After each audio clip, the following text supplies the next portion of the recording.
Salam sejahtera Bapak Ibu dan saudara-saudara yang terkasih di dalam Tuhan Yesus Kristus. Hari ini kita berjumpa kembali dengan Renungan Bina Iman GKI Klasi Solo. Sebelum kita bersama merenungkan Sabda Tuhan, mari kita berdoa.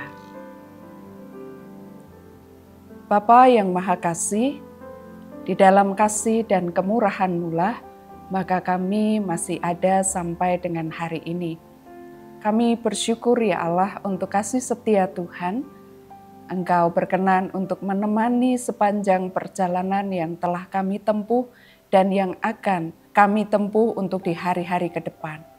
Kami bersyukur untuk segala hal yang sudah Tuhan buat dalam hidup kami. Dan biarlah perjalanan kami bersama dengan Engkau akan semakin memampukan kami untuk kami menapaki hari-hari kami ke depan. Bapa di surga, kami akan bersama merenungkan sabda Tuhan. Tuhan berkenan untuk berkata-kata kepada kami dan Roh Kudus yang akan mengartikan setiap perkataan-Mu kepada setiap kami pribadi lepas pribadi di dalam segala keterbatasan kami. Ini kami Tuhan, penuhkanlah hati kami dengan kebenaran firman Tuhan. Demi Kristus Yesus kami berdoa dan mengucap syukur. Amin. Sabda Tuhan pada hari ini diambil dari kitab Keluaran pasal 34 ayat 8 sampai dengan ayat 28, tetapi saya akan membacakan ayat 8 sampai dengan ayatnya yang ke-14 saja. Musa langsung berlutut sampai ke tanah dan sujud menyembah. Ia berkata, "Jika aku mendapat kemurahan hati-Mu ya Tuhan, berjalanlah beserta kami ya Tuhan. Memang bangsa ini tegar tengkuk, tetapi ampunilah kesalahan dan dosa kami, dan jadikanlah kami milik-Mu." Lalu Tuhan berfirman, "Sungguh, aku mengikat perjanjian. Di hadapan seluruh bangsamu akan kulakukan perbuatan-perbuatan ajaib yang belum pernah dijadikan di seluruh bumi di antara segala bangsa. Seluruh bangsa yang besertamu akan melihat perbuatan Tuhan, sebab sungguh dahsyat apa yang akan kulakukan bersama engkau. Tetapi engkau, berpeganglah pada apa yang kuperintahkan kepadamu pada hari ini. Lihat, aku akan menghalau dari hadapanmu orang Amori, orang Kanaan, orang Het, orang Feris, orang Hewi, dan orang Yebus. Berhati-hatilah, jangan kau ikat perjanjian dengan penduduk di negeri yang akan kau masuki itu, supaya mereka tidak menjadi jerat di tengah-tengahmu. Sebaliknya, mezbah-mezbah mereka harus kamu robohkan. Tugu-tugu berhala mereka kamu remukkan, dan tiang-tiang berhala mereka kamu tebang. Sebab janganlah engkau sujud menyembah ilah lain, karena Tuhan bernama pencemburu. Ia adalah Allah yang cemburu." Demikian bacaan firman Tuhan pada hari ini. Bapak, Ibu, dan saudara-saudara yang terkasih di dalam Tuhan Yesus, umat Israel ketika mereka sudah dipimpin oleh Tuhan melalui hambanya, yaitu Musa, keluar dari negeri perbudakan, maka mereka menjadi orang yang memiliki status yang baru. Bukan lagi sebagai budak, tetapi mereka adalah orang yang merdeka. Bukan lagi sebagai hamba, tetapi mereka adalah orang-orang yang memiliki kemerdekaan kebebasan. Nah, Bapak, Ibu, dan saudara yang dikasihi Tuhan, banyak orang memaknai kemerdekaan itu sebagai sebuah kebebasan yang tanpa batasan. Banyak orang berpikir bahwa merdeka itu berarti adalah tidak ada lagi aturan-aturannya. Bebas sebebas-bebasnya. Tetapi adakah bebas yang sebebas-bebasnya. Yang tanpa ada aturan, yang tanpa lagi ada batasan-batasannya. Nah, Bapak, Ibu, dan Saudara yang dikasihi Tuhan, jika selama ini kita memaknainya seperti itu, dan ketika banyak orang ternyata mereka sadar bahwa tetaplah masih ada batasan, tetaplah masih ada batasan, tetaplah masih ada aturan, maka banyak orang lalu mengatakan berarti belum merdeka. Tetapi kita perlu renungkan, kenapa ada batasan-batasannya? Kenapa ada aturan-aturannya? Tidak ada kemerdekaan yang tanpa aturan dan tanpa batasan. Bapak, Ibu, dan Saudara yang dikasihi Tuhan, kalau kita melihat ikan, sepanjang dia masih ada di dalam air itu, dia bebas. Mau kemana saja dia bebas di dalam air itu. Tetapi ketika ikan itu, entah dia yang ada di air, di akuarium, atau di sungai, atau bahkan di lautan, ketika ikan berpikir bahwa ya namanya juga merdeka, lalu mereka keluar dari air itu, kita bisa bayangkan apa yang akan terjadi. Dia tidak lagi akan punya kehidupan, tetapi yang dia dapatkan adalah kematian. Aturan, batasan yang dibuat sebetulnya adalah untuk kebaikan. Sebetulnya adalah untuk menjaga setiap orang supaya memiliki kehidupan yang baik dan bukan kehidupan yang tidak baik, bahkan sampai kepada sebuah kebinasaan, kematian. Di dalam bacaan kita, ketika kita sampai pada perikop ini, pada pasal ini, Musa yang diberikan oleh Tuhan, aturan-aturan bagaimana umat Israel harus hidup sebagai umat kepunyaan Allah.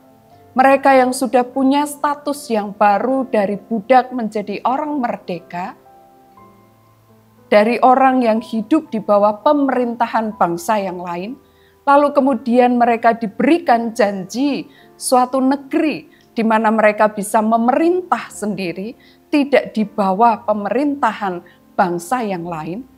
Maka Tuhan juga tetap memberikan kepada mereka batasan. Tuhan memberikan kepada mereka aturan. Tuhan memberikan kepada mereka hukum bagaimana mereka harus hidup. Sekalipun mereka adalah bangsa yang merdeka. Sekalipun mereka adalah bangsa yang tidak lagi di bawah penjajahan bangsa yang lain. Dalam bacaan kita tadi, ketika Musa berlutut di hadapan Tuhan, memohon belas kasih Tuhan, maka Tuhan mengatakan kepada Musa bahwa Tuhan senantiasa akan menjadi Tuhan mereka. Tuhan mengikat perjanjian dengan umatnya melalui Musa. Tuhan menghendaki supaya umat itu tetap beribadah kepada Allah. Allah yang mana? Tentu saja adalah Allah yang sudah membawa mereka keluar dari negeri perbudakan, yang sudah memberikan kepada mereka status yang baru, sudah menjanjikan kepada mereka dan menyediakan bagi mereka sebuah negeri yang dikatakan negeri yang berlimpah-limpah susu dan madunya. Tuhan mengatakan bahwa Allah itu adalah Allah yang pencemburu. Dia tidak mau ada ilah yang lain, ada hal yang lain, ada benda yang lain, ada pribadi yang lain yang setara dengan dirinya. Tetapi Tuhan menghendaki supaya umat Israel hanya menyembah kepada Allah yang sudah memerdekakan mereka, menuntun mereka, memberi masa depan kepada mereka, menjanjikan kehidupan kepada mereka. Inilah aturan yang Tuhan buat. Inilah perjanjian yang Tuhan ikat antara dirinya dengan umat Israel melalui Musa pada waktu itu. Supaya hati umat itu sungguh-sungguh hanya kepada Tuhan dan bukan kepada ilah-ilah yang lain. atau kepada Tuhan, namun juga kepada ilah-ilah yang lain. Ada aturan-aturan yang lain juga kalau kita membaca sampai dengan ayatnya yang ke-28. Bapak, Ibu, dan Saudara yang dikasihi Tuhan, Allah memberikan kemerdekaan, Allah memberikan pilihan kepada manusia untuk memilih, menentukan pilihannya. Apakah tetap mau berada bersama dengan Tuhan? Apakah tetap mau tinggal di dalam Tuhan? Atau mau beralih kepada yang lain? Itu adalah kemerdekaan untuk umat Israel memilih. Tetapi jika mereka mau tetap menjadi bangsa yang diberkati, yang bisa tinggal di negeri yang sudah Allah janjikan, yang memiliki masa depan dan kehidupan, maka mereka harus tetap berada di dalam Allah. Tinggal di dalam Allah, tidak keluar dari persekutuannya dengan Allah. Hanya menyembah kepada Allah dan bukan kepada yang lain. Kesetiaan kepada Allah itu juga diwujudkan dengan sikap hidup yang lain. Kesetiaan mereka beribadah, kesetiaan mereka di dalam kehidupan mereka setiap hari menjaga kekudusan hidup mereka. Itulah yang Allah nyatakan kepada bangsa Israel melalui Musa yang dituliskan di dalam 2 Loh Batu. Nah, Bapak, Ibu, dan saudara-saudara yang dikasihi Tuhan, dari sini kita mari bersama juga belajar.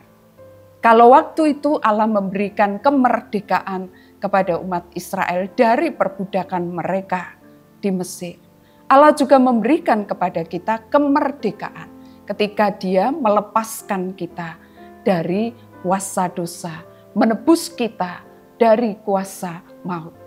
Kita adalah orang-orang yang merdeka. Tetapi bukan berarti bahwa kita hidup tanpa batasan, tanpa aturan. Kita terikat perjanjian dengan Allah. Allah menghendaki supaya kita tetap tinggal di dalam Dia. Kita beribadah kepadanya. Dan dalam hidup kita setiap hari menunjukkan bahwa kita adalah orang yang beribadah kepada Tuhan, yang menyembah Tuhan, yang mengenal Allah dengan cara kita tetap menjaga kekudusan hidup kita dan kita hidup benar sesuai dengan apa yang dikehendaki oleh Tuhan. Sekalipun di sekeliling kita, kita juga mengenal begitu banyak orang dengan cara hidup mereka masing-masing. Tetapi kita tahu bagaimana kita harus hidup sebagai orang yang mengenal Tuhan, yang percaya kepada Allah. Kita tetap ada batasannya, kita tetap ada aturannya, kita tetap ada perjanjian-perjanjian yang mesti kita sepakati dan kita taat di dalam kesepakatan perjanjian dengan Allah. Allah tidak memaksakan kepada kita. Kita punya kemerdekaan untuk menentukan pilihan kita. Tetapi jika kita ingin hidup, Tuhan mengingatkan tinggallah di dalam Dia, beribadah kepadanya, tidak ke kiri atau ke kanan, tetapi kita tetap berada pada pandangan kepada Allah. Kita tidak melakukan hal-hal yang wajar dilakukan oleh orang-orang yang ada di sekeliling kita, yang kita jumpai dalam hidup kita. Tetapi yang tidak wajar dilakukan oleh anak-anak Tuhan. Biarlah Bapak, Ibu, dan Saudara hari ini kita bersama merenungkan.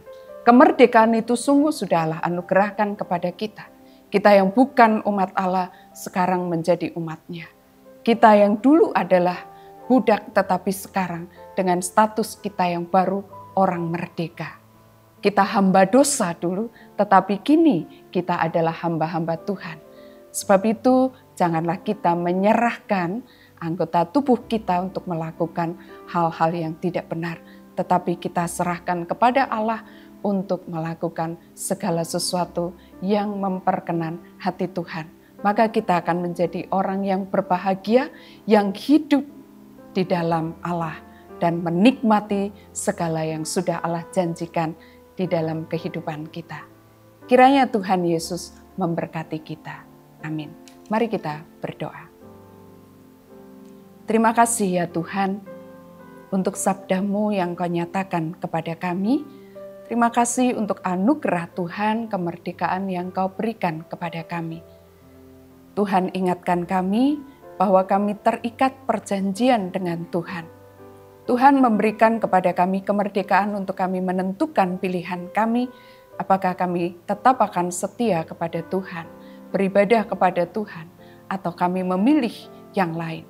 Apakah kami akan hidup seperti kebenaran firman Tuhan, atau sesuai dengan yang lain yang kami lihat, yang dilakukan oleh banyak orang di sekeliling kami. Kami bebas untuk menentukan pilihan kami, tetapi Engkau juga mengingatkan konsekuensi dari setiap pilihan yang kami ambil. Ya Allah Roh Kudus, bantulah kami dan pimpinlah kami untuk kami memilih kami tetap tinggal di dalam-Mu, sehingga berkat-berkat yang sudah Allah janjikan, kehidupan masa depan yang Allah jaminkan bagi kami akan menikmatinya. Kami serahkan ya Allah hidup kami kepadamu. Kau berkati para pemimpin bangsa kami yang saat ini sedang mempersiapkan untuk pilkada. Tuhan, kiranya Engkau akan memberkati, menyertai segala persiapan dan juga pelaksanaannya nanti. Allah hadirkan pemimpin-pemimpin yang memiliki hati yang takut kepada Tuhan, yang bertanggung jawab untuk membawa kebaikan bagi seluruh negeri ini. Kau juga memberkati untuk GKI Klasis Solo ini supaya semakin terus diperlengkapi untuk menyatakan kehadiran Allah, kasih Allah, kepedulian Allah kepada sesama kami. Terima kasih ya Bapa, dengarkan seru doa umat-Mu yang dinaikkan di hadapan-Mu pada hari ini dengan setiap pergumulan pribadi masing-masing. Di dalam Kristus Yesus kami berdoa dan mengucap syukur. Amin.